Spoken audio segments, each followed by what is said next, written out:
పల్లకిలో లక్షల భక్తులు వేడగా తల్లి దీవెనలిచ్చునయో బయలెల్లి వస్తున్నదమ్మో తిరుపతమ్మ బంగారు పల్లకిలో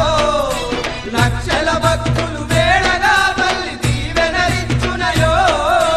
బయలెల్లి వస్తున్నదమ్మో తిరుపతమ్మ బంగారు పల్లకిలో లక్షల భక్తులు